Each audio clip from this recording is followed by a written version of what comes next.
నా పేరు కిరణ్ కుమార్. నేను సైన్స్ టీచర్గా వర్క్ చేస్తున్నాను. ముందుగా ఈ కార్యక్రమానికి ఇన్వైట్ చేసినందుకు గాను బైరి నరేష్ అన్న గారికి కృతజ్ఞతలు తెలియజేస్తున్నా. At the same time sorry కూడా చెప్తున్నా. అన్న చెప్పిన టైంకి నేను రాలేకపోయినా, కొన్ని చిన్న కారణాల వల్ల కొంచెం లేట్ అయింది.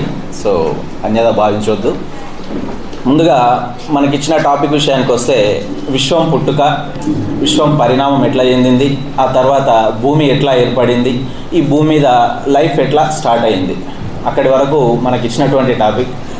ఈ విషయం దగ్గర డిస్కస్ చేయాలి అంటే we have to go back. మనం వెనక్కి 1920కి వెళ్ళాలి. 1920లో హబుల్ టెలిస్కోప్ ద్వారా స్పేస్ లోపలికి అబ్జర్వ్ చేస్తున్న టైం లోపల ఇక్కడ అంతకుముందు మనకు దగ్గరగా ఉన్నటువంటి గెలాక్సీలన్నీ కూడా క్రమక్రమంగా దూరంగా వెళ్ళిపోతున్నాయి అని చెప్పి మొట్టమొదటిసారిగా ఒక విషయం శాస్త్రవేత్తల దృష్టికి వచ్చింది. సో దాన్ని బట్టి ఏమర్థమవుతుంది మనకి, ఇప్పుడు ఉన్నటువంటి మనకు దగ్గరగా ఉన్నటువంటి గెలాక్సీలన్నీ క్రమక్రమంగా దూరంగా వెళ్ళిపోతున్నాయి అంటే అవన్నీ కూడా ఒకప్పుడు దగ్గరగా ఉన్నాయని అర్థం. సో గెలాక్సీ అంటే ఏంటిది అంటే, ఫస్ట్ ఆఫ్ ఆల్ ఇక్కడ కొన్ని కోట్ల నక్షత్రాలన్నీ ఒక దగ్గర కలిసి ఉంటే దాన్ని గెలాక్సీ, లేదా తెలుగులో అయితే పాలపుంత అని అంటాం. సో మన సూర్యుడు ఒక నక్షత్రం.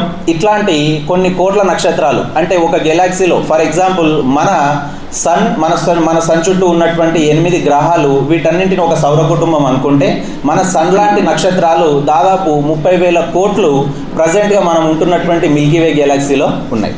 సో సుమారుగా 30,000 కోట్ల నక్షత్రాల చుట్టూ ఉన్నటువంటి గ్రహాలతో కూడినటువంటి 30,000 కోట్లు నక్షత్రాల సౌర కుటుంబాలను అన్నింటినీ కలిపి మనం ఒక గెలాక్సీ అంటున్నాం. సో ఇట్లాంటి గెలాక్సీలు మొత్తం మన యూనివర్స్ లోపల సుమారుగా 20,000 కోట్ల గెలాక్సీలు ఉన్నాయి, 1-2 కాదు. దాన్ని బట్టి ఈ విశ్వం ఎంత పెద్దదో మనకు ఒక క్లారిటీ రావడానికి అవకాశం ఉంటుంది. అంత పెద్దది ఈ విశ్వం. అంత పెద్ద విశ్వంలో మన స్టార్స్ ఉన్నటువంటి ఈ గెలాక్సీ ఏదైతే ఉందో దాన్ని మనం మిల్కీవే గెలాక్సీ అని చెప్పుకుంటున్నాం. ఈ మిల్కీవే గెలాక్సీలో ఉన్నటువంటి దాదాపు 30,000 కోట్ల స్టార్స్లో మన స్టార్ కూడా మన సూర్యుడు ఎవరైతే ఉన్నారో ఇది కూడా ఒక చిన్న స్టార్. ఆ స్టార్ చుట్టూ తిరుగుతున్నటువంటి 8 ప్లానెట్స్లో 9 ఉంటుండే. దాంట్లోకి వెళ్ళి ప్లూటోని ఇంటర్నేషనల్ ఆస్ట్రానామికల్ అసోసియేషన్ వాళ్ళు దాన్ని తీసేయడం జరిగింది. అది గ్రహ నియమాలను పాటించడం లేదు అని చెప్పి తీసేయడం జరిగింది. సో ప్రజెంట్గా ఉన్నాయి 9 గ్రహాలు కాదు, కేవలం అష్టగ్రహాలు, 8 గ్రహాలు మాత్రమే ఉన్నాయి.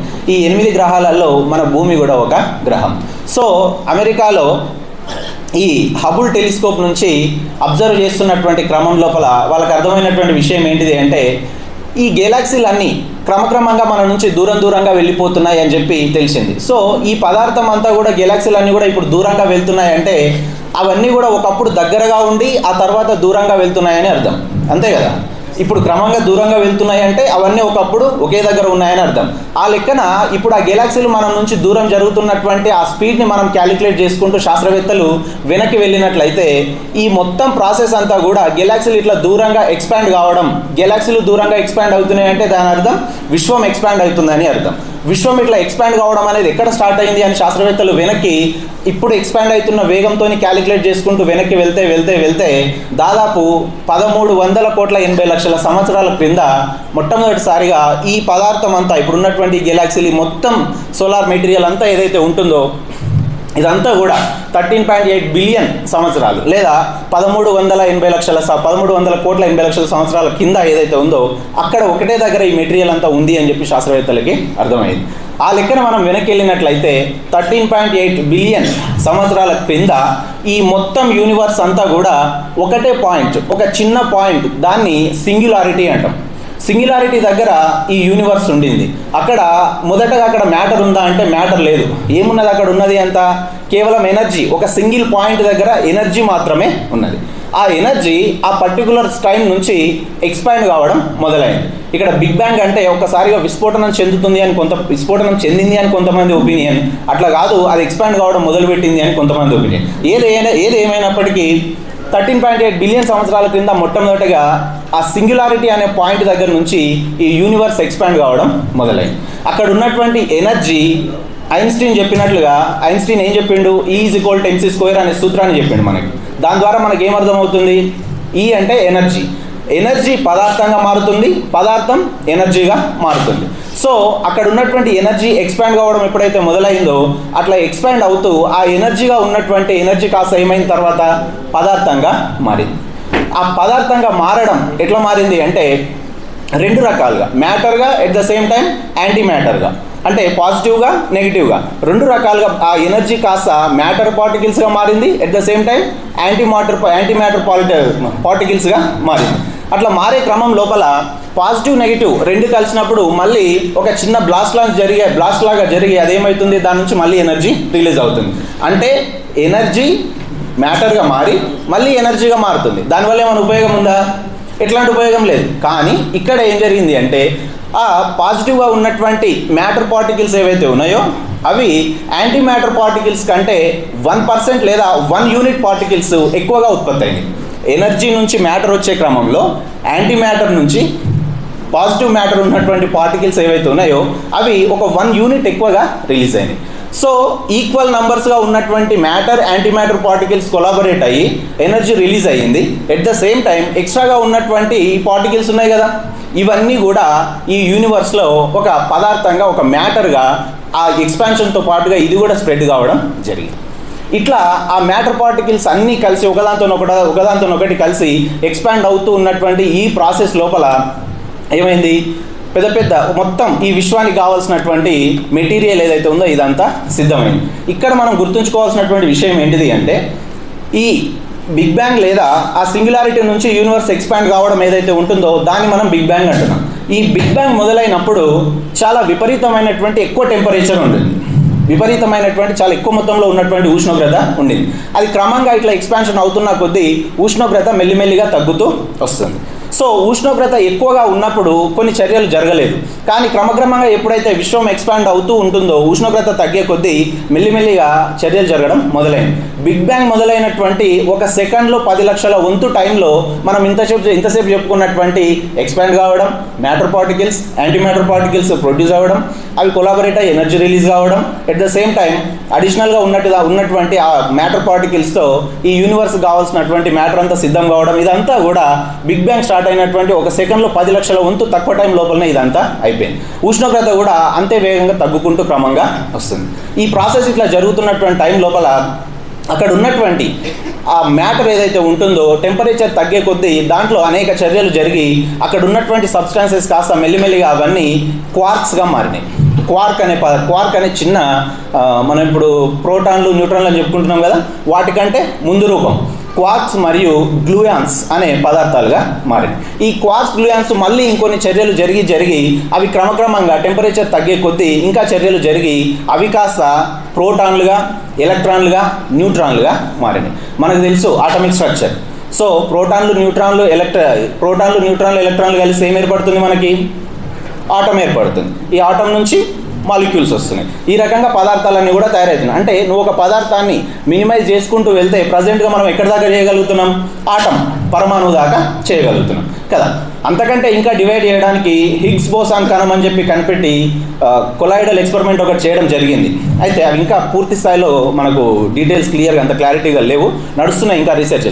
ప్రజెంట్గా అయితే మనము ఒక పదార్థాన్ని, ఈ టేబుల్ కావచ్చు, ఈ ఫోన్ కావచ్చు, what ever it is the material, దాన్ని మనం ఎంత మినిమైజ్ చేయగలుగుతున్నాం అంటే ఆటం వరకు తీసుకెళ్ళగలుగుతున్నాం. సో ఈ ఆటంకి ముందు ప్రాసెస్ ఇదంతా. సో క్వార్క్స్ ఏర్పడ్డాయి, స్ట్రింగ్స్ ఏర్పడి, క్వార్క్స్ ఏర్పడి, గ్లూయాన్స్ ఏర్పడి, అవి ఆ తర్వాత మళ్ళీ రసాయనిక చర్యలు జరిగి ప్రోటాన్స్, న్యూట్రాన్స్, ఎలక్ట్రాన్స్గా మారినాయి. ఈ ప్రోటాన్స్, న్యూట్రాన్స్, ఎలక్ట్రాన్స్తో కూడినటువంటి పదార్థాలన్నీ కూడా ఇంకా ఒకదాంతో ఒకటి కలిసి క్రమక్రమంగా అత్యంత తేలికగా ఉన్నటువంటి హైడ్రోజన్ మరియు హీలియం మూలకాలు ఏర్పడ్డాయి. ఈ హైడ్రోజన్ మరియు హీలియం మూలకాలు ఏర్పడడం ఏదైతే ఉంటుందో ఇక్కడికి వచ్చేసరికి ఇవి ఏర్పడడం వచ్చేసరికి యూనివర్స్కి అప్పటికి ఎంత టైం పట్టింది అంటే దాదాపు 300,80 లక్షల టైం పట్టింది. అంటే సుమారు 1000 కోట్ల సంవత్సరాల క్రింద ఈ ప్రాసెస్ అంతా జరిగి హైడ్రోజన్, హీలియం అనే పదార్థాలు ఏర్పడ్డాయి.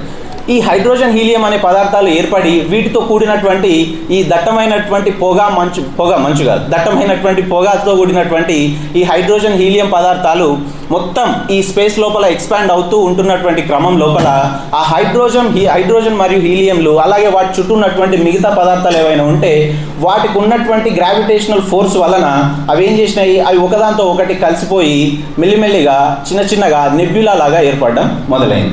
ఇక్కడ గ్రావిటేషనల్ ఫోర్స్ అంటే మనకు న్యూటన్ చెప్పిండు భూమికి గురుత్వాకర్షణ శక్తి ఉంది అని చెప్పిండు. ఒక వస్తువుని మనం పైకి విసిరేస్తే అది మళ్ళీ కిందికి రావడానికి రీజన్ ఏంటిది అంటే భూమికి ఉన్నటువంటి ఆకర్షణ శక్తి లేదా గ్రావిటేషనల్ ఫోర్స్.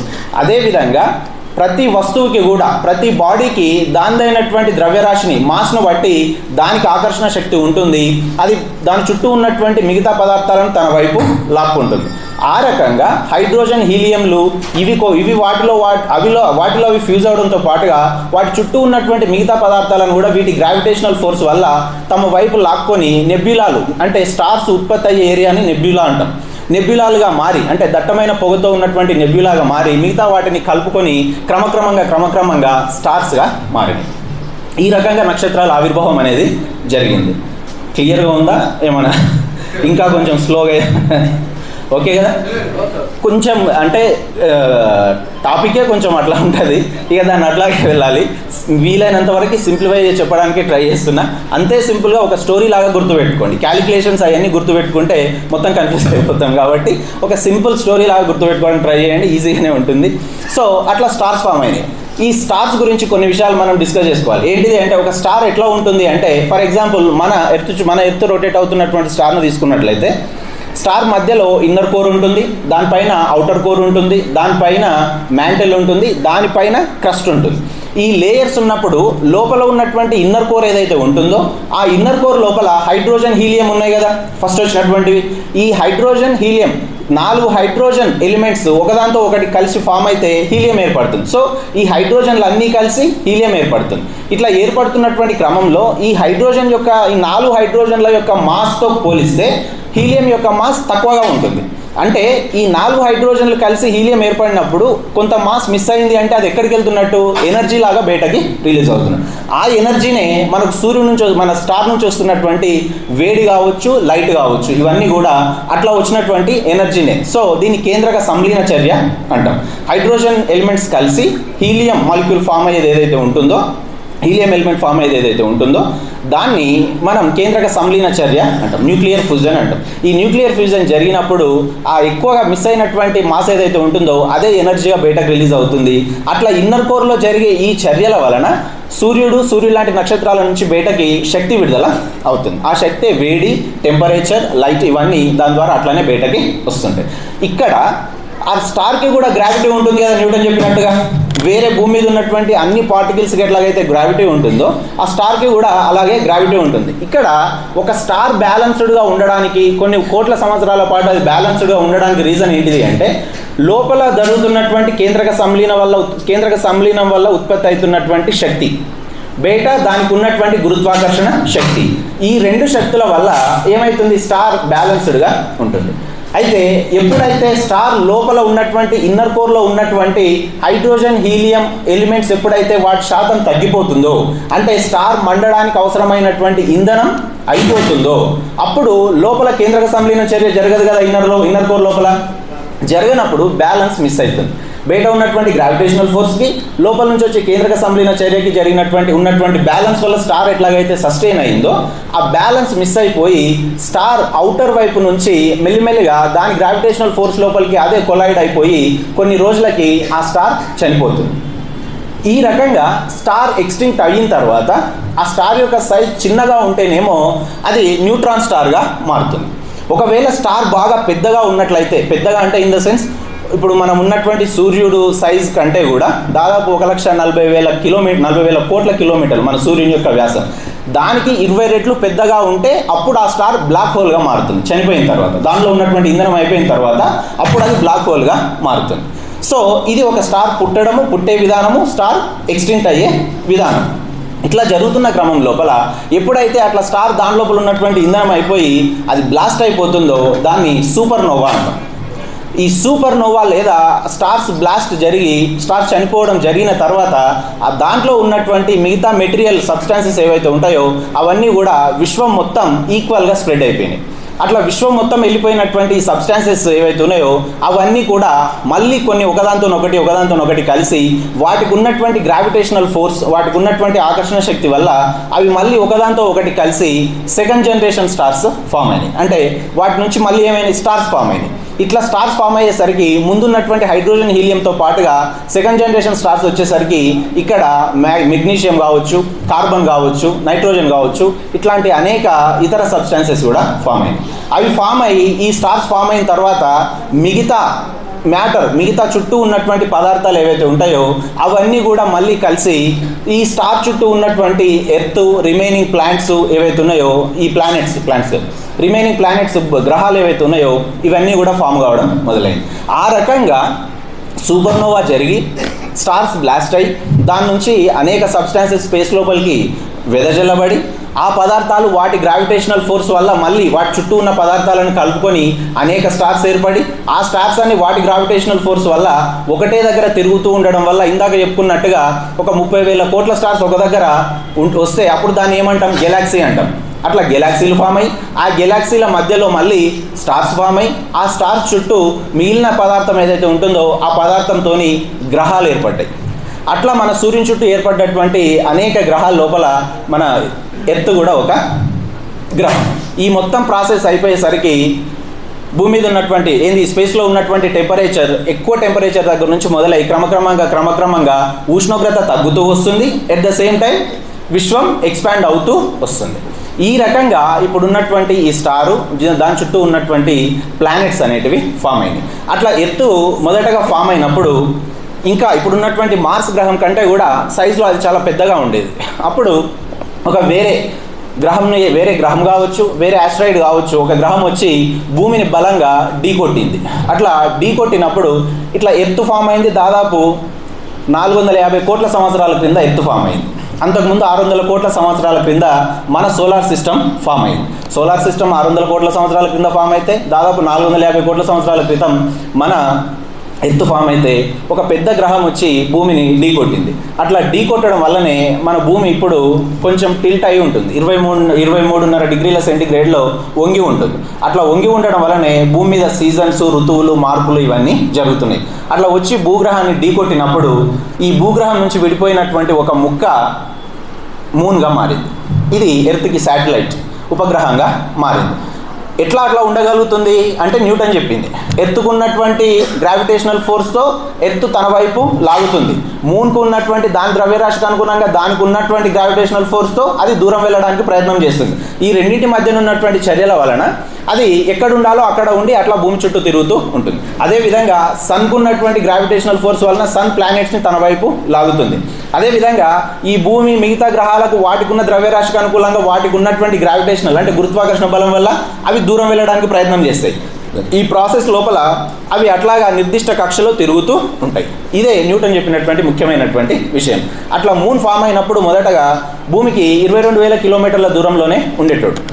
ఆ తర్వాత ఇంకా మాస్లో వచ్చేటువంటి చేంజెస్ వల్ల, గ్రావిటేషనల్ ఫోర్సెస్లో వచ్చినటువంటి చేంజెస్ వల్ల క్రమక్రమంగా ఇప్పుడు దాదాపు 134,000 కిలోమీటర్ల దూరంలో మూన్ ఉంటున్నాడు. ఇంకా కొన్ని 100 కోట్ల సంవత్సరాలు దాటితే మూన్ కంప్లీట్గా ఎర్త్ గ్రావిటేషన్ని దాటి ఈ సోలార్ సిస్టంలో ఒక ప్లానెట్గా తిరగడానికి కూడా అవకాశం ఉందని శాస్త్రవేత్తల యొక్క అంచనా. సో ఈ రకంగా ఎర్త్ ఫామ్ అయింది. ఎర్త్ ఫామ్ అయిన తర్వాత ఈ ఎర్త్తో పాటుగా మిగతా ప్లానెట్స్ ఫామ్ అయినాయి. అనేక ఆస్ట్రాయిడ్స్ భూమి మీదకి రావడం మొదలైంది. ఇట్లా ఒకటి వచ్చి భూమికి తాకింది కదా, అదేవిధంగా అనేక ఆస్ట్రాయిడ్స్ భూమి మీదకి వస్తున్నప్పుడు ఆ ఆస్ట్రాయిడ్స్తో పాటుగా కొన్ని చిన్న వాటర్ మాలిక్యూల్స్ లాంటివి ఆ ఆస్ట్రాయిడ్స్తో పాటుగా భూమి మీదకి వచ్చినాయి. అట్లా వచ్చినటువంటి వాటర్ మాలిక్యూల్స్ ఏవైతే ఉన్నాయో అవి మెల్లిమెల్లిగా భూమి మీద పడ్డాయి. అట్లా ఎర్త్ ఫామ్ అయినప్పుడు ఎర్త్ మీద టెంపరేచర్ సుమారుగా 1000 డిగ్రీల సెంటీగ్రేడ్ ఉండేదని శాస్త్రవేత్తల అంచనా. అప్పటికి ఆక్సిజన్ లేదు, మొక్కలు లేవు, జంతువులేవి లేవు. అట్లా ఎర్త్ ఫామ్ అయి దాని మీదకి స్పేస్ నుంచి ఆస్ట్రాయిడ్స్ వచ్చి ఆస్ట్రాయిడ్స్తో పాటుగా వాటి నుంచి చిన్న వాటర్ మాలిక్యూల్స్ లాంటి వాటిని తీసుకొచ్చి భూమి మీద వాటర్ మాలిక్యూల్స్ ఎక్కువయ్యి అవి క్రమక్రమంగా ఎక్కడైతే టెంపరేచర్ ఎక్కువ ఉంటుందో వాటర్ వేపర్ అవుతుంది కదా, ఆ రకంగా వాటర్ కాస్త మళ్ళీ నీటి ఆవిరిగా మారి మేఘాలు ఏర్పడి విపరీతంగా కొన్ని 100 సంవత్సరాల పాటు క్రమంగా అవి వర్షాలు పడి ఆ వర్షాలు మెల్లిమెల్లిగా భూమి మీద ఎక్కడెక్కడైతే లోతట్టు ప్రాంతం ఉందో ఆ లోతట్టు ప్రాంతం దగ్గరికి ఈ వర్షం వల్ల వచ్చినటువంటి నీరు వెళ్ళి అవన్నీ సముద్రాలుగా మారినాయి. మిగిలింది మాత్రమే భూమిగా ఉండిపోయింది. దీంతో పాటుగా అప్పుడు ఎన్విరాన్మెంట్ లేదు కాబట్టి భూమి ఏర్పడ్డ మొదట్లో ఉన్నటువంటి ఈ వర్షాలు పడడంతో భూమి వాతావరణం చల్లబడ్డ తర్వాత భూమి మీద ఉన్నటువంటి ఈ రాళ్ళు పర్వతాలు వీటి నుంచి విడుదలైనటువంటి కొన్ని వాయువులు, ఈ వర్షాల వల్ల వచ్చినటువంటి మార్పులు, ఆ నీరు సముద్రాల లోపలికి వెళ్ళినప్పుడు జరిగినటువంటి మార్పులు, ఇవన్నీ కలిసి సముద్రంలోని నీటి లోపల లవణ శాతం ఎక్కువగా ఉంటుంది. అందుకే సముద్రం నీళ్ళకి లవణ శాతం ఎక్కువగా ఉంటుంది. సో ఈ సముద్రం నీటి లోపల అదంతా కూడా ఇవన్నీ కలగలిసి ఒక ప్రీబయోటిక్ సూప్గా మారింది. ప్రీబయోటిక్ సూప్గా మారి దాంట్లో కొన్ని వందల కోట్ల సంవత్సరాల పాటు అనేక చిన్న చిన్న మార్పులు జరిగి వీటితో పాటుగా ఈ ఆస్ట్రాయిడ్స్ ఎర్త్ మీదకి వచ్చినప్పుడు ఈ వాటర్ మాలిక్యూల్స్తో పాటుగా అమైనో యాసిడ్స్ని ఇంకొన్ని ఇతర కెమికల్స్ కూడా వాటితో పాటుగా భూమి మీదకి వచ్చినాయి. ఇవన్నీ కలగలిసి ఇక్కడ ఉన్నటువంటి కార్బన్, ఇక్కడ ఉన్నటువంటి హైడ్రోజన్, ఇవన్నీ ప్లస్ వాటర్ ద్వారా వచ్చినటువంటి ఇతర పదార్థాలు ఇవన్నీ కలిసి కొన్ని వందల సంవత్సరాల పాటు చిన్న చిన్న చర్యలు, అంటే అవన్నీ సక్సెస్ కానటువంటి చర్యలు, వందల వేల సార్లు ఆ చర్యలు జరగవచ్చు, ఫెయిల్ అయిపోవచ్చు. అట్లా జరిగి ఏదో ఒక టైంలో ఒక చిన్న జీవి అని చెప్పడానికి వీల్లేనటువంటి ఒక న్యూక్లియస్ మెటీరియల్, ఒక డిఎన్ఏ ఆర్ఎన్ఏ లాంటి ఒక చిన్న పదార్థం ఒకటి ఏర్పడింది. అట్లా ఏర్పడ్డటువంటి ఆ మొట్టమొదట లైఫ్కు రీజన్ అయినటువంటి ఆ పదార్థాన్ని లూకా అంటారు. లాస్ట్ యూనివర్సల్ కామన్ యాన్సెస్టర్, భూమి మీద ఉన్నటువంటి జీవులకన్నిటికీ కామన్ యాన్సెస్టర్గా ఆ లూకా అని చెప్తాం. ఆ లూకా ఇంకొన్ని చిన్న చిన్న మార్పులకు లోనై ఒకటి బ్యాక్టీరియాగా, ఒకటి ఆర్కియా లాంటి జీవులు కానీ చెప్పలేం పూర్తి స్థాయిలో, అట్లాంటి సబ్స్టాన్సెస్గా కొద్దిగా మారినాయి. ఆ రకంగా బ్యాక్టీరియా తరఫు నుంచి వచ్చింది సైనో బ్యాక్టీరియా. ఈ సైనో బ్యాక్టీరియా ఏం చేసింది అంటే సముద్రపు అడుగు భాగం లోపల ఉన్నటువంటి ఎనర్జీని యూటిలైజ్ చేసుకొని, సూర్యకాంతిని వాడుకొని, దానంతా అది పత్రహరితాన్ని డెవలప్ చేసుకొని, పత్రహరితానికి ముందు పదార్థం ఒక రసాయనిక పదార్థం ఏర్పడి దాన్ని వాడుకొని కిరణజన్య సంయోగక్రియ లాంటి ఒక చర్యను జరిపి అప్పుడు ఆక్సిజన్ విడుదల చేయడం మొదలుపెట్టింది. సో వాటి వల్ల భూమి మీద ఆక్సిజన్ రావడం మొదలైంది. ఆక్సిజన్ ఎప్పుడైతే వచ్చిందో అప్పుడు ఇంకా భూమి మీద లైఫ్ ఏర్పడడానికి కావాల్సినటువంటి మొత్తం స్టేట్మెంట్ అంతా సిద్ధమైపోయినట్లుగా అయ్యింది. ఆ మొట్టమొదటి వచ్చినటువంటి ఆ సైనో బ్యాక్టీరియాలు ఏవైతే ఉంటాయో ఇప్పటికి సముద్రపు అడుగు భాగం లోపల స్పష్టంగా ఉన్నాయి. వాటిని శాస్త్రవేత్తలు అబ్జర్వ్ చేసి ఇంకా వాటి నుంచి ఆక్సిజన్ విడుదలవుతుందని చెప్తున్నారు. సో ఈ రకంగా భూమి మీద లైఫ్ అనేది స్టార్ట్ అయింది. ఆ తర్వాత అది ఎట్లా ఎవల్యూట్ అయింది అన్నది సార్ చెప్తాడు. ఇది ఇక్కడ దాదాపు 1400 కోట్ల సంవత్సరాల క్రితం ఒక సింగులారిటీ పాయింట్ దగ్గర స్టార్ట్ అయినటువంటి విషయము భూమి మీద 350 కోట్ల సంవత్సరాల క్రితం మొట్టమొదటి లైఫ్ లాంటి ఒక చిన్న స్ట్రక్చర్ ఏర్పడడంతో ఈ స్పేస్ ఎట్లా పుట్టింది, స్టార్స్ ఎట్లా పుట్టినాయి, వాటి నుంచి సెకండ్ జనరేషన్ స్టార్స్ ఎట్లా వచ్చినాయి, వాటి నుంచి ప్లానెట్స్ ఎట్లా వచ్చినాయి, ఇది దీని వెనకాల ఉన్నటువంటి స్టోరీ. ఇక్కడ గుర్తుపెట్టుకోవాల్సిన విషయాలు ఏంటి అంటే సైజ్ మ్యాటర్స్. ఎర్త్ చాలా చిన్నగా ఉంటుంది. ఓకే, ఎర్త్ యొక్క డయామీటర్ మనం తీసుకున్నట్లయితే 12,742 కిలోమీటర్లు సంథింగ్ అట్లా ఉంటుంది. స్టార్ తీసుకుంటే 1,40,000 కిలోమీటర్లు సంథింగ్ అట్లా, అంటే చాలా ఎక్కువగా ఉంటుంది. దాంతోపాటుగా ఇక్కడ ఉన్నటువంటి మిగతా అన్ని స్టార్స్ వాటి సైజులలో చాలా పెద్దగా ఉంటాయి. వాటి మధ్యన డిస్టెన్స్ కూడా చాలా ఎక్కువగా ఉంటుంది. So size matters. At the same time big bang start అయినప్పుడు ఉన్న టెంపరేచర్ క్రమక్రమంగా తగ్గుతూ వెళ్తుంది అన్నది ఇంపార్టెంట్. ఆ తర్వాత వాటి మధ్యన ఆకర్షణ శక్తి వలన ఒకదాంతో ఒకటి ఫ్యూజన్ కావడం అనేటివి, ఈ విషయాలన్నీ మనకు అర్థమైతే స్పష్టంగా 13.8 బిలియన్ సంవత్సరాల క్రింద మొదలైనటువంటి బిగ్ బ్యాంగ్ కాస్త సింగులారిటీ కాస్త అట్లా స్ప్రెడ్ అవ్వుకుంటూ 350 కోట్ల సంవత్సరాల క్రింద భూమి మీద మొట్టమొదటి జీవి ఏర్పడడంతో ముగుస్తుంది. ఇక్కడ దీన్నే ఎందుకు నమ్మాలి? ఈ విషయం మీద ఇది నేను ఎక్స్పర్ట్ని కాదు. విషయం ఏంటి అంటే నేను ఫిజిక్స్ సబ్జెక్ట్లో ఎక్స్పర్ట్ని కాదు. ఇదంతా కూడా నేను వివిధ పుస్తకాలు చదవడం ద్వారా నేను చేసుకున్నటువంటి అవగాహన. అనేక పుస్తకాలు చదవడం ద్వారా నేను ఈ యూనివర్స్ ఎట్లా ఫామ్ అయింది అన్న విషయం మీద నాకున్నటువంటి అవగాహన, నాకున్నటువంటి క్లారిటీ. ఇక్కడ మనకు బేసిక్గా వచ్చే డౌట్ ఏంటిది అంటే దీన్నే ఎందుకు నమ్మాలి అంటే రీజన్ ఏంటిది అంటే విశ్వం ఎట్లా ఏర్పడ్డది అన్నదానికి చాలా థియరీస్ ఉన్నాయి. స్టడీ స్టేట్ థియరీ ఉంటుంది, అంటే యథాతథ సిద్ధాంతం అని ఒకటి ఉంటుంది. దాంట్లో ఏంటి అంటే గెలాక్సీలు వాటంతటా అవే విశ్వం స్థిరంగా ఉంటుంది. స్టడీ స్టేట్ అంటే విశ్వం స్థిరంగా ఉంటుంది. స్థిరంగా ఉన్నటువంటి విశ్వంలో మ్యాటర్, గెలాక్సీలో ఉన్నటువంటి మ్యాటర్ ఏదైతే ఉంటుందో అది పుడుతుంది, మళ్ళీ దగ్గర కూర్చుంచుకుపోతుంది, మళ్ళీ పుడుతుంది, కానీ విశ్వం మాత్రం ఇట్లాగే స్థిరంగా ఉంటుంది అని చెప్తుంది. ఇట్లా ఇంకా కొన్ని థియరీలు ఉన్నాయి. వాటన్నింటికంటే కూడా ఎక్కువగా శాస్త్రవేత్తలు నమ్ముతున్నటువంటి థియరీ, ఎక్కువగా మనకు ఆధారాలు ఉన్నటువంటి థియరీ ఏంటిది అంటే బిగ్ బ్యాంగ్ థియరీ. ఈ బిగ్ బ్యాంగ్ థియరీని 1927 లోపల లామెట్రీ అనే శాస్త్రవేత్త ప్రతిపాదించారు. ఆ తర్వాత ఈ 1920లో ఉన్నటువంటి గెలాక్సీలు ఎక్స్పాండ్ అవుతున్నాయి అన్న విషయం తెలియడం కావచ్చు, హబుల్ టెలిస్కోప్ కాదు, హబుల్ సైంటిస్ట్, హబుల్ అనే సైంటిస్ట్, ఎడ్విన్ హబుల్ అనే సైంటిస్ట్ ఆయన టెలిస్కోప్ ద్వారా చూస్తే ఆ గెలాక్సీలు దూరం అవుతున్నాయని చెప్పిండు. ఈయన చెప్పినటువంటి విషయంతోనే ఇది స్టార్ట్ అయింది. ఆ తర్వాత రోజర్ పెన్రోజ్ అనే శాస్త్రవేత్త ఈ స్టార్స్ ఎట్లా పుట్టి ఎట్లా చనిపోతున్నాయి అన్న దాని మీద విషయం స్పష్టంగా చెప్పడం జరిగింది.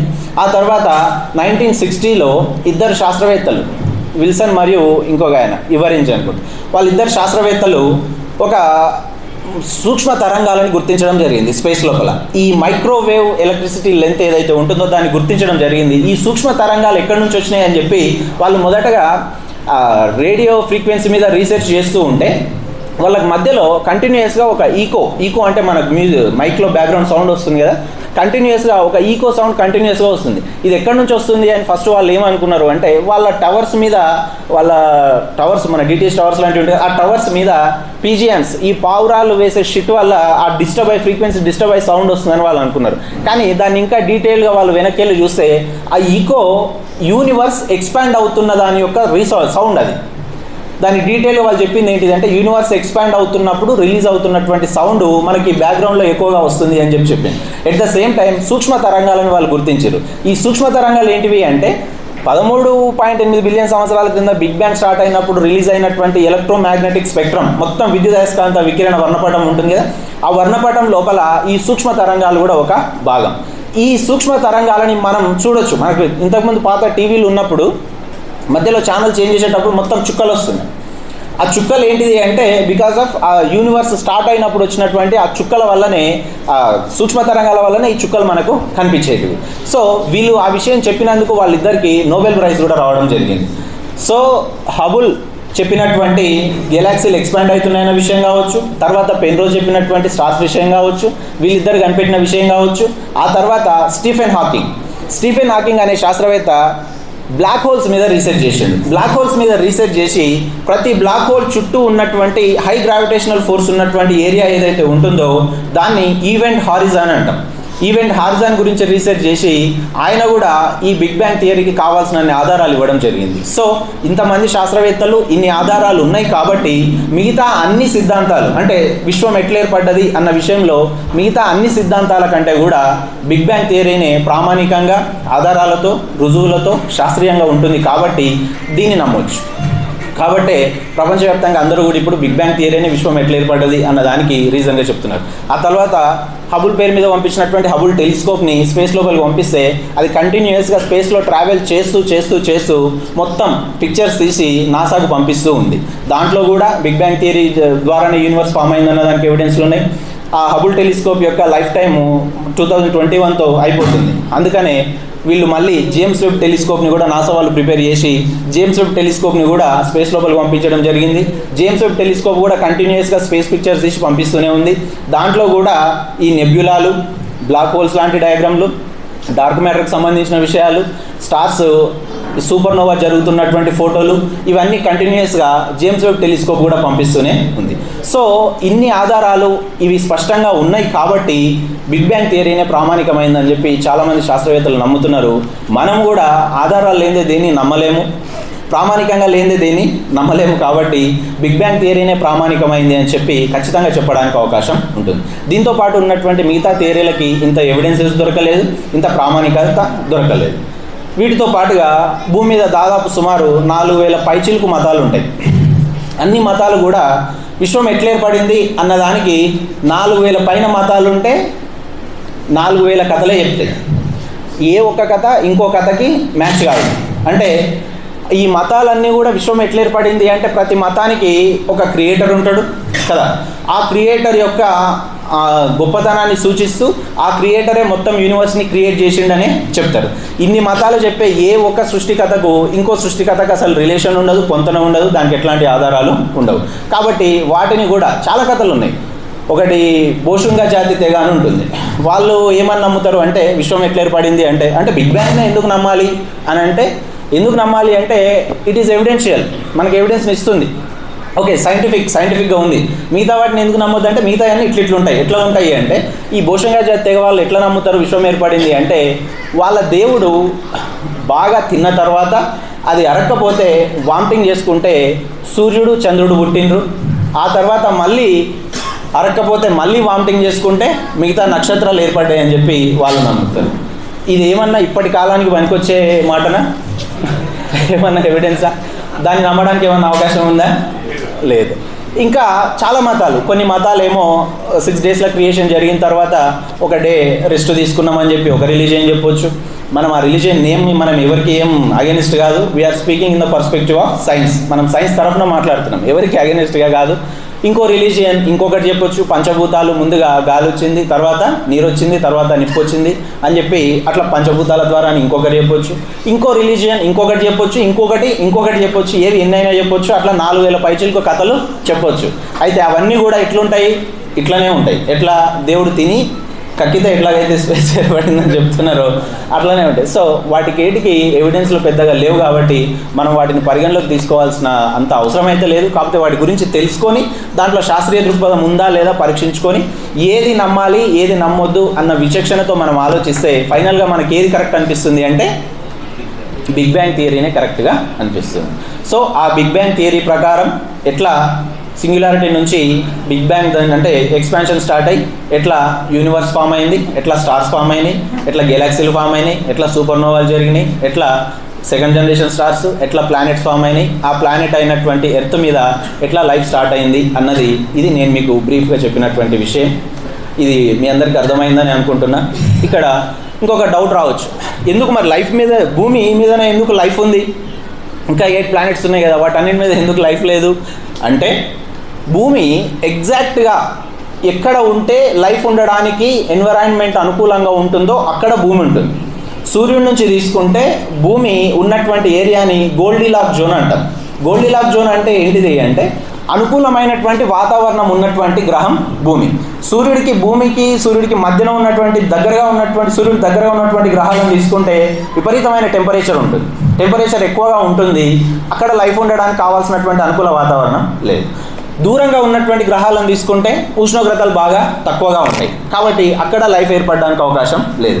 కాబట్టే భూమి ఎగ్జాక్ట్గా గోల్డీలాక్ జోన్లో ఉంది. కాబట్టే ఇక్కడ వాతావరణంలో మార్పులు జరిగి ఆ మార్పుల వల్ల కొన్ని చర్యలు జరిగి ఆ చర్యలు ఒక చిన్న లైఫ్కి లీడ్ తీసి భూమి మీద మాత్రమే లైఫ్ ఏర్పడడానికి రీజన్.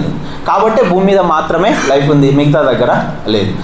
ఇట్లా మన గెలాక్సీలో 30,000 కోట్ల స్టార్స్ ఉన్నాయని చెప్పుకున్నాం కదా. మరి మిగతా ఏ స్టార్స్ చుట్టూ ఎర్త్ లాంటి ప్లానెట్స్ లేవా, మిగతా ఏ ప్లానెట్ మీద కూడా లైఫ్ లేదా అంటే ఉంది అని చెప్పలేము, లేదు అని చెప్పలేము ప్రజెంట్గా. అంటే ఏలియన్స్ అంటున్నాం కదా మనం. సో ఏలియన్స్ లేదా గ్రహాంతర వాసులు ఉన్నారు అని చెప్పడానికి అవకాశం లేదు ప్రజెంట్గా, లేరు అని చెప్పడానికి అవకాశం కూడా లేదు. ఉండడానికి అవకాశం ఉంది, లేకపోవడానికి అవకాశం ఉంది. ఇట్లాంటి అనుకూలమైన వాతావరణ పరిస్థితులు ఏర్పడితే ఇది ఈ రకంగానే ఇక్కడ మనం చెప్పుకున్నట్లుగా భూమి మీద ఎట్లాగైతే చేంజెస్ వచ్చినాయో ఆ రకంగానే చేంజెస్ వచ్చినట్లయితే ఎక్కడైనా లైఫ్ స్టార్ట్ కావడానికి అవకాశం ఉంది.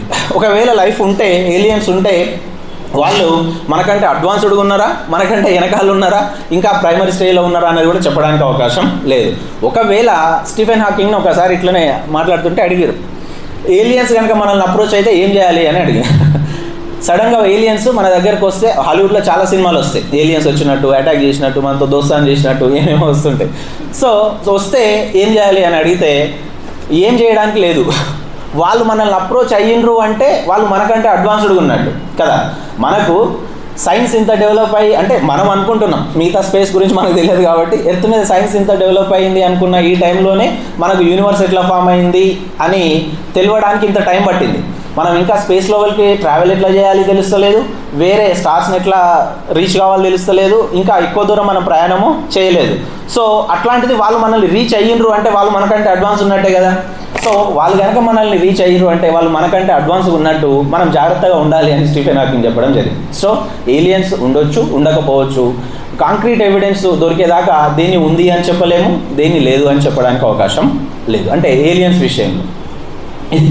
సో ఇంకొకటి, ఈ బ్లాక్ హోల్కి సంబంధించి స్టీఫెన్ హాకింగ్ చెప్పినటువంటి విషయం ఏంటిది అంటే టైం ట్రావెల్ చేయడానికి వీలవుతుందా అన్నది. స్టీఫెన్ హాకింగ్ అయితే టైం ట్రావెల్ చేయాలి అంటే కాంతి వేగాన్ని మించి ప్రయాణం చేసే వెహికల్ని మనం తయారు చేసుకోవాలి.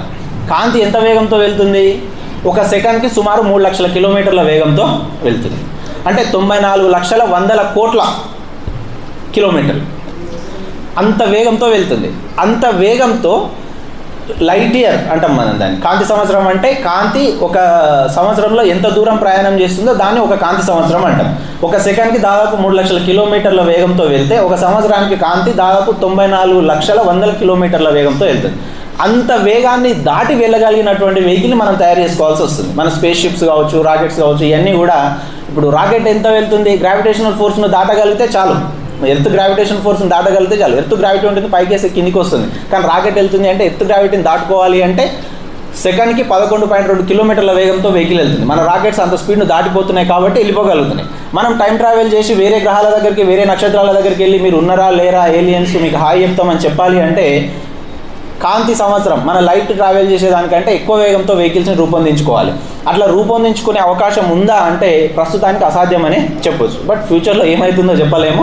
సో టైం ట్రావెల్ చేయాలి అంటే అంత స్పీడ్తో వెళ్ళే, కాంతి వేగాన్ని మించి వేగంతో వెళ్ళే వెహికల్స్ని రూపొందించుకుంటే అది సాధ్యమవుతుంది. అది చాలా కష్టంతో కూడుకున్నటువంటి పని. ఇప్పటికీ స్పేస్లో అత్యంత వేగంగా వెళ్ళేది కాంతే కాబట్టి దానికంటే వేగంగా వెళ్ళే వస్తువును తయారు చేయాలి అంటే అది కొంచెం క్లిష్టమైనటువంటి విషయం. కాబట్టి స్టీఫెన్ హాకింగ్ ఏం చెప్పిండు అంటే ఒక స్టార్ నుంచి ఇంకో స్టార్ లోపలికి వెళ్ళడానికి ఆయన ఒక ప్రపోజ్ చేసిండు, ఒక థియరీ, జస్ట్ ప్రపోజలే అది. బ్రేక్ త్రూ స్టార్ షాట్ అని చెప్పి ఒకటి చెప్పిండు. కానీ అది ఇంకా ఎప్పటికవుతుందో ఏమవుతుందో స్పష్టంగా చెప్పలేనటువంటి విషయం. సో ఇవి స్పేస్కు సంబంధించి నాకున్నటువంటి అవగాహనతో నేను మీకు చెప్తున్నటువంటి విషయాలు. బహుశా అందరికీ ఒక సింపుల్ క్లారిటీ, స్పేస్ ఎట్లా ఫామ్ అయింది, ఎర్త్ ఎట్లా ఫామ్ అయింది, స్టార్స్ ఎట్లా వచ్చినాయి, లైఫ్ ఎట్లా స్టార్ట్ అయింది అన్న క్లారిటీ మీ అందరికీ వచ్చిందని అనుకుంటున్నాను. నాకు ఈ అవకాశం ఇచ్చినందుకు ప్రధానంగా నరేష్ అన్న గారికి, మీ అందరికీ మూఢనమ్మకాల నిర్మూలన సంఘం కుటుంబ సభ్యులకు అందరికీ మనస్ఫూర్తిగా ధన్యవాదాలు తెలియజేస్తున్నాను. ఈ విషయానికి సంబంధించి ఇంకేమైనా చిన్న చిన్న డౌట్లు లాంటివి ఏమైనా ఉంటే కూడా యూ మే ఆస్క్. నాకు తెలిస్తే చెప్తా, తెలియకపోతే తెలియదని చెప్తా, అంతే. బ్రో, స్టార్స్ అన్ని పొరలుగా ఉంటాయి అంటున్నారు. ఇప్పుడు సూర్యుడు కొన్ని పెద్ద గ్రహాలు నక్షత్రాలు చల్లబడతాడు. సూర్యుడు చల్లబడడానికి కారణం నెక్స్ట్ ఫ్యూచర్లో చల్లబడతారా? మన సూర్యుడు ఓకే ఒకటి చిన్న మన భూమి నుంచి విడిపోయిన ఉపగ్రహము, ఇక్కడ ఆక్సిజన్ ఉంది భూమి మీద, ఉపగ్రహం పైన కూడా ఆక్సిజన్ ఉండడానికి అవకాశం ఉందా? ఓకే, 2 క్వశ్చన్స్ మీరు అడిగినాయి. ఒకటి మన సార్ ఏమైనా చెప్పాలి, అది 500 కోట్ల సంవత్సరాల తర్వాత సూర్యుడు నశిస్తాడు. సూర్యుడు నశిస్తే భూమి కూడా నశించవచ్చు అనేది అది నిజమా? Okay, I will explain. So first question brother అడిగింది, క్వశ్చన్ అడిగే వాళ్ళని చేయలేపండి. ఓకే అన్న ఎవరెవరు క్వశ్చన్ అడుగుతున్నారు చేయలేపండి. ఫస్ట్ బ్రదర్ అడిగింది అన్న వాళ్ళని ఓకే ష్యూర్గా చేసినాం. బుక్స్ రీసెర్చ్ బాగానే చేసినాం. నరేష్ అన్న అంత కాకుండా పర్లేదు. నరేష్ అన్న ఒక 2000 పుస్తకాలు చదువుంటే నేను ఒక 1000 ఆ మధ్యలో చదువుంటాను అనుకో. ఎగ్జాగరేషన్ ఏం కాదు, నిజంగానే. ఓకే, బ్రదర్ అడిగినటువంటి 2 క్వశ్చన్స్ ఏంటి అంటే, ఫస్ట్ వన్, స్టారు నక్షత్రం చల్లబడిపోతుంది అంటే, నక్షత్రం చల్లబడిపోవడం అంటే నక్షత్రం అసలు ఎట్లా మండుతుంది అంటే దాని ఇన్నర్ కోర్లో ఉన్నటువంటి హైడ్రోజన్ ఎలిమెంట్స్ ఒకదాంతో ఒకటి కేంద్రక సంలీనం జరిగి హీలియంగా మారుతుంటాయి. అట్లా మారుతున్న క్రమంలోనే దాని నుంచి ఎనర్జీ రిలీజ్ అవుతుంది. దాంట్లో ఉన్నటువంటి ఆ హైడ్రోజన్ హీలియం అణువులు అయిపోయినప్పుడు అంటే ఒక రకంగా అది అక్కడ ఉండి మండుతున్నట్టుగా, ఆ మండడానికి అవసరమైనటువంటి ఇంధనం అయిపోయినప్పుడు బయట దానికి ఉన్నటువంటి గ్రావిటేషనల్ ఆకర్షణ శక్తికి నక్షత్రానికి లోపల నుంచి వచ్చే ఈ ఎనర్జీకి మధ్యలో ఉన్నటువంటి సమతుల్యత దెబ్బతిని గ్రావిటేషనల్ ఫోర్స్ డామినేషన్ అవుతుంది. అట్లా అయినప్పుడు దీని అవుటర్ కోర్ నుంచి లేదా క్రస్ట్ మ్యాంటిల్ నుంచి వచ్చే అది ఏదైతే ఆ క్రస్ట్ మ్యాంటిల్ అనేటివి ఎర్త్ లేయర్స్, ఈ అవుటర్ కరోనా లేయర్ ఉంటుంది అవుటర్ సైడ్ సన్కి, ఈ అవుటర్ లేయర్ల నుంచి వచ్చే ఈ గ్రావిటేషనల్ ఫోర్స్ ఏదైతే ఉంటుందో ఇందాక చెప్పినప్పుడు సన్ లేయర్స్ అని చెప్పినట్టున్నా కదా, క్రస్ట్ మ్యాంటిల్ అవి. సో ఓకే, అవి సన్ కాదు, అవి ఎర్త్ లేయర్స్. ఈ సన్ యొక్క ఇన్నర్ కోర్ ఏదైతే ఉంటుందో అక్కడ బ్యాలెన్స్ మిస్ అయినప్పుడు బయట నుంచి దాని గురుత్వాకర్షణ శక్తి వల్ల అది దాని లోపలికి కుచించుకుపోతుంది స్టార్. అట్లా కుచించుకుపోయి కొద్ది రోజులకి అది పేలిపోయినట్లుగా ఎక్స్టింక్ట్ అయిపోతుంది. అట్లా అయినప్పుడు ఆ స్టార్ చిన్నదైతే ఏంది మన వేరేగా మారుతుంది. అదే పెద్దదైనట్లయితే న్యూట్రాన్ స్టార్గా మారుతుంది చిన్నదైతే. దాని సైజు పెద్ద మొత్తంలో ఉంటే అది అప్పుడు బ్లాక్ హోల్గా మారుతుంది. మన సన్ బ్లాక్ హోల్గా మారడానికి అవకాశం లేదు. మన ఎర్తుకున్నటువంటి సన్ ఎవరైతే ఉన్నారో ఇది బ్లాక్ హోల్గా మారడానికి అవకాశం లేదు.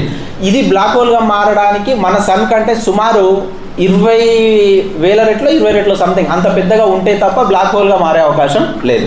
ఇంకోటి మన సూర్యుడి లోపల ఉన్నటువంటి ఇంధనం ఏదైతే ఉంటుందో ఇది దాదాపు ఇంకా 700 కోట్ల సంవత్సరాల వరకు మన సూర్యుడిని మండిస్తూనే ఉంటుంది. కాబట్టి మన సూర్యుడు ఇప్పటింతలో ఇంధనం అయిపోయి ఆరిపోయేది లేదు, ఇప్పటింతలో మన సూర్యుడు ఎక్స్టింక్ట్ అయ్యేది లేదు. కాబట్టి అప్పటి వరకు మన ఎర్త్కి వచ్చిన డోకా లేదు, అప్పటి వరకు ఇబ్బంది ఏమీ లేదు. సెకండ్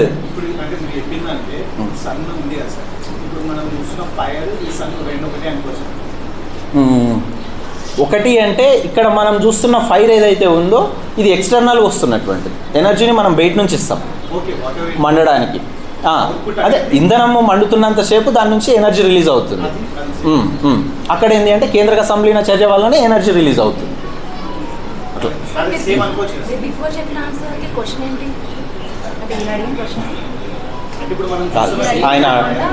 ఆయన అడిగే కదా నేను చెప్తాను. అయితే సూర్యుడు లోపల ఇన్కోర్ ఉంటుంది కదా, ఇన్నర్ కోర్ నుంచి వెలువడిన కాంతి అయితే ఏదైతే ఉందో అది బయటికి రానికి ఎన్ని లక్షల సంవత్సరాలు పడుతుంది? ఎగ్జాక్ట్గా నెంబర్ గుర్తులేదు, but okay 6 lakhs some lakhs ఎక్కువ టైమే పడుతుంది. లోపల నుంచి ఎనర్జీ బయటకు రావడానికి చాలా సంవత్సరాలు పడుతుంది. అది న్యూటాన్ ప్రోటాన్గా మారి ఇటు ట్రావెల్ చేసి 6 లక్షల సంవత్సరాలు లోపల తిరుగుతుంది. Yes sir. మనం ఇప్పుడు అనుభవిస్తున్న కాంతి 6 లక్షల సంవత్సరాల కింద ఉత్పత్తి అయింది. 6 లక్షల సంవత్సరాల క్రింద కేంద్రక సంలీన చర్య వల్ల ఉత్పత్తి అయినటువంటి ఎనర్జీ ఇప్పుడు అవుటర్ కోర్కి వస్తే అక్కడ నుంచి ఇక్కడికి రావడానికి మళ్ళీ 8 నిమిషాల 11 సెకండ్లు పడుతుంది. సో అంతకు ముందటి ఎనర్జీ అదంతా మనకు చెప్తుంటారు కదా, జాతకాల్లో పుట్టినప్పుడు నక్షత్రాల గ్రహాల కదలికలను బట్టి జాతకం అని చెప్తుంటారు కదా. ఇప్పుడు వచ్చినటువంటి మన ఒక బాబు పుట్టినప్పుడు వచ్చినటువంటి లైట్ ఇక్కడ పడుతుంది అంటే అది ఎప్పుడు పుట్టినట్టు ఆ లైటు 6 లక్షల సంవత్సరాల క్రితం సార్ చెప్పినట్టు 6 లక్షల సంవత్సరాల క్రితం పుట్టి అక్కడ నుంచి ఇక్కడికి రావడానికి 8 నిమిషాల టైం పట్టినటువంటి లైట్ అది. సో అది మనల్ని ఇంపాక్ట్ చేస్తుంది అనుకోవడం ఎట్లాంటి ఇది లేదు, శాస్త్రీయత లేదు. సో బ్రదర్ ఇంకోటి ఏదో అడిగేయండు, ఏమో అడిగారు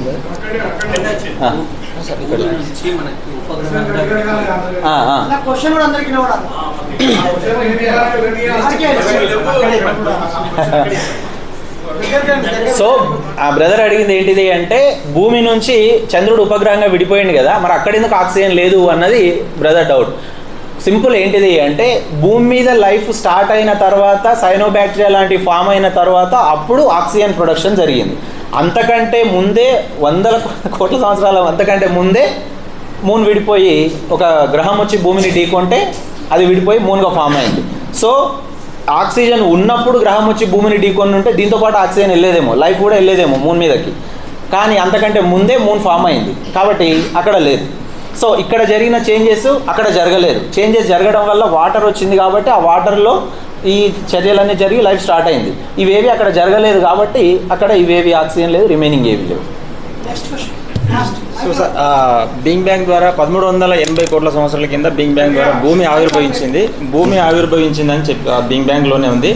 1380 కోట్ల సంవత్సరాల తర్వాత 500 కోట్ల సంవత్సరాల తర్వాత భూమి నశించవచ్చు అని బిగ్ బ్యాంగ్ చెప్పింది. సార్ ఇందాక మీరు 700 కోట్ల సంవత్సరాలు ఆ బిగ్ బ్యాంగ్లో నశించవచ్చు అన్నది 500 కోట్ల సంవత్సరాల తర్వాత నశిస్తుందా, ఆ తర్వాత ఏం జరగబోతుంది? Okay, thank you brother. అయితే 700 కోట్ల సంవత్సరాల వరకు మన సూర్యుడిలో ఉన్నటువంటి ఇంధనం మండుతూనే ఉంటుంది. కాబట్టి 700 కోట్ల సంవత్సరాల వరకు మన నక్షత్రానికి డోకా లేదు. అయితే అంతకంటే ముందే చేంజెస్ జరగడం వల్ల ఆ సూర్యుడి లోపల జరిగే చేంజెస్ ఇంకా ఆ హీట్ పెరగడమా లేదంటే వేరే రీజన్స్ వల్ల భూమి మీద ఎర్త్ మీద లైఫ్ ఎక్స్టింక్ట్ కావచ్చు అన్నది అది ఒక సిద్ధాంతం. సో అంతలోపే మనము ఎర్త్ను వదిలేసి ఇంకో కొత్త ప్లానెట్ మీద ఇల్లు కట్టుకుందని చెప్పి మనోళ్ళు ప్లాన్ చేస్తున్నారు. ఎలాన్ మస్క్ స్టార్ట్ చేసిండు. ఎలాన్ మస్క్ ఏం స్టార్ట్ చేసిండు? స్పేస్ షటిల్ స్టార్ట్ చేసిండు. ఆయన ప్లాన్ ఏంటిది?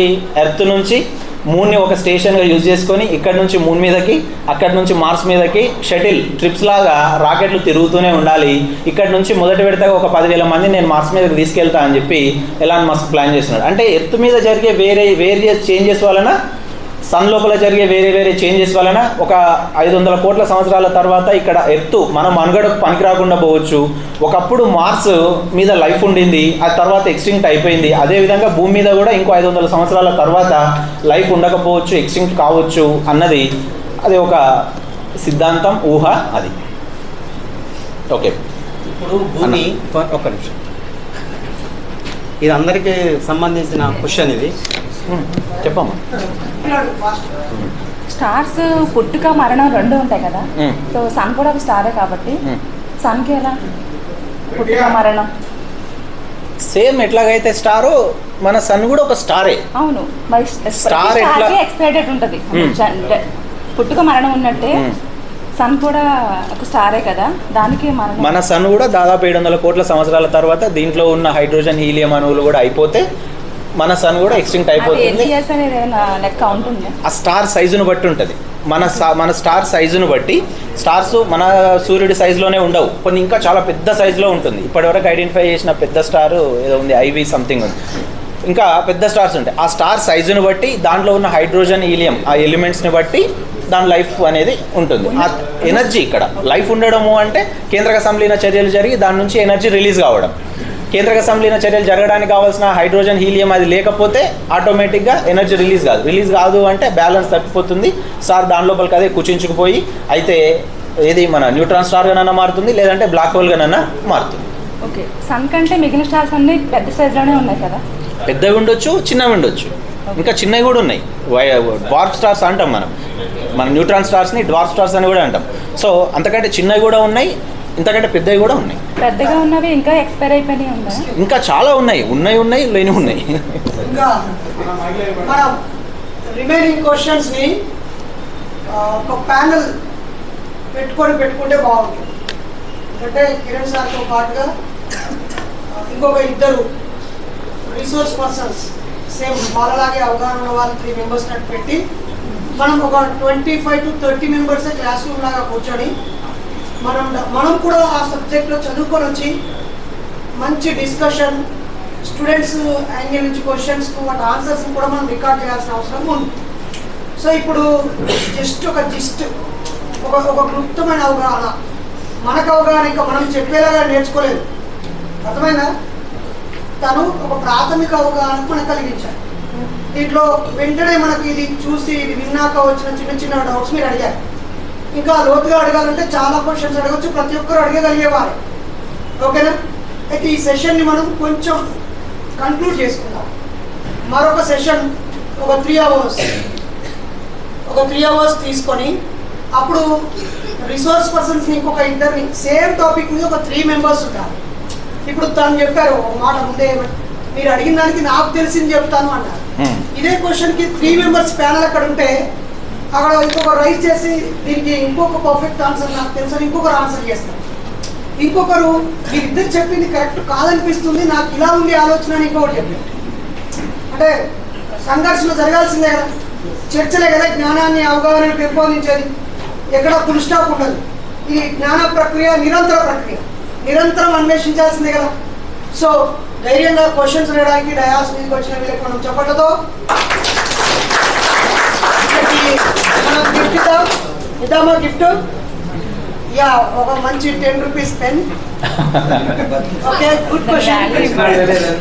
సార్ చేతుల మీదుగా ఇప్పిద్దాం. ఈ నలుగురికి మీరు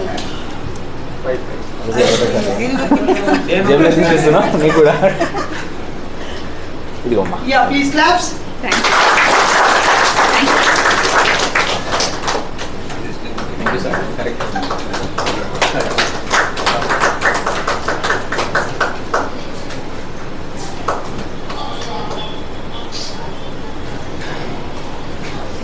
ఒక్క నిమిషం. మనము బ్రతుకుతున్నాం కదా, బాపనోళ్ళ వల్ల బతికినామా సైన్స్ వల్ల బతుకుతున్నామా? ఇప్పుడు ఇంకొకటి, మనము ఈ భూమి మీద బతుకుతున్నామంటే జీవము ఎలా పుట్టింది, మనం ఎలా బతుకుతున్నాం అన్నది ఫస్ట్ కారణం. అంటే మన లోపల క్యూరియాసిటీ పెరగాలంటే ఫస్ట్ బాపనోడు చేస్తున్నది ఏంటి, ఈ చదువు వల్ల ఈ విశ్వము మనగడ ఎలా సాగిస్తుంది, ఈ భూమి మీద జీవము ఎన్నిసార్లు చనిపోయింది, మళ్ళీ ఎలా వచ్చింది, ఇప్పుడు ఇంతకుముందు మళ్ళీ తర్వాత మొత్తం ఈ జీవం మొత్తం చనిపోతుందా, మళ్ళీ ప్రాణము మళ్ళీ ఇంకెక్కడైనా మళ్ళీ ప్రాణం పోసుకుంటుందా అన్నదానికి కూడా మన ఎంఎన్ఎస్ మీద చాలా బాధ్యత ఉంది. ఎందుకంటే బాపనోడు చేస్తున్నది ఏంది, చదువుకోకుండా మనం అందరం ఇంత కష్టపడి ఎన్నో ఆలోచనలతోటి ఎన్నో ఇదిగా ఉన్నాం. దాన్ని మనం ఈ భూమిని ఎలా బతికించుకోవాలా సైన్స్ ద్వారానే స్టడీ వల్లనే సాధ్యమవుతుంది.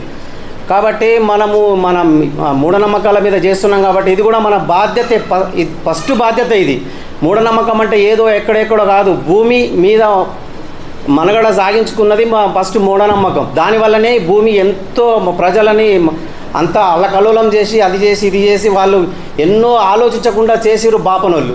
అన్ని విధాల ఫస్ట్ ఎంఎన్ఎస్ మీద మన మీద భుజాల మీద ఉన్న బాధ్యత ఏంటంటే ఫస్ట్ సైన్స్ స్టడీ. దీని మీదనే మనం చాలా దృష్టి పెట్టి చేస్తే ప్రజల్లో కూడా మనం అందరి మనల్ని పొందుతాము. అరే వీళ్ళు పలానోళ్ళు రాబోయ్ మంచిగా చేస్తున్నారా అనే టాక్ కూడా వస్తుంది. దానికే కృషి చేయాలని నేను అందరినీ కోరుతున్నాను. ఇప్పుడు రిసోర్స్ పర్సన్కి కంక్లూడ్ చేస్తాం. Thank you sir. నాకు అవగాహన ఉన్న వరకు మీకు విషయం షేర్ చేసిన.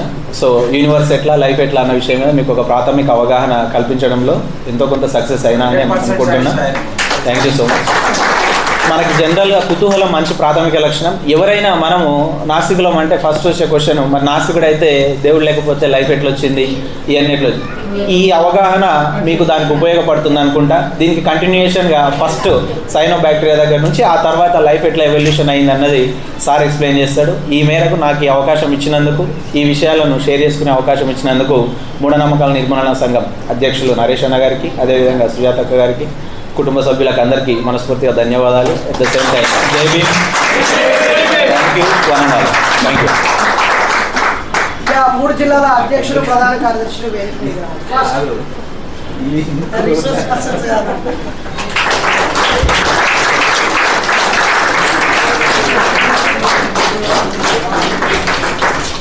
సైన్స్ వర్ధిల్లాలి, మూఢనమ్మకాలు నశించాలి. సైన్స్ వర్ధిల్లాలి, మూఢనమ్మకాలు నశించాలి.